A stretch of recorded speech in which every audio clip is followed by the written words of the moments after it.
જો આપણે ટક્સવાળું blouse cutting કરવાનું છે।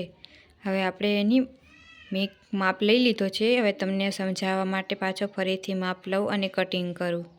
જો આપણે બ્લાઉઝની લંબાઈ 16 ઇંચ છે અને પાછે આપણે આગળનો ભાગ પણ 16 ઇંચનો રાખવાનો। એમાંથી ને સાઈડ કટિંગનું હેઠલા પટ્ટાનું જે કટિંગ હોય એમાંથી ને તેમાંથી કરીશું આપણે।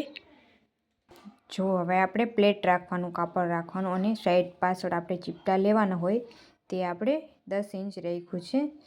એમાં પ્લેટ પણ આવી જાય સિલાઈ ભરવાની અને એના ચીપટા પણ વાહના આવી જશે। હવે આ સાઈડ પ્લેટનું જે કાપડ હોય લંબાઈ માપવાનું એ પણ આપણે 10 ઇંચ જ રાખ્યું છે। જે આપણે બ્લાઉઝ પ્રમાણે માપ હોય તે પ્રમાણે આપણે કટિંગ કરવાનું છે।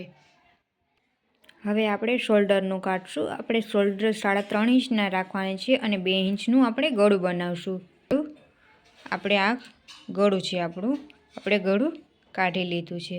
હવે આપણે આનો લંબાઈ માપ લેવાનો છે। તો આપણે આની લંબાઈ લઈ એટલે આપણે ખબર પડે કે એમની વાંસામાં કેટલો માપ રાખવાનો છે।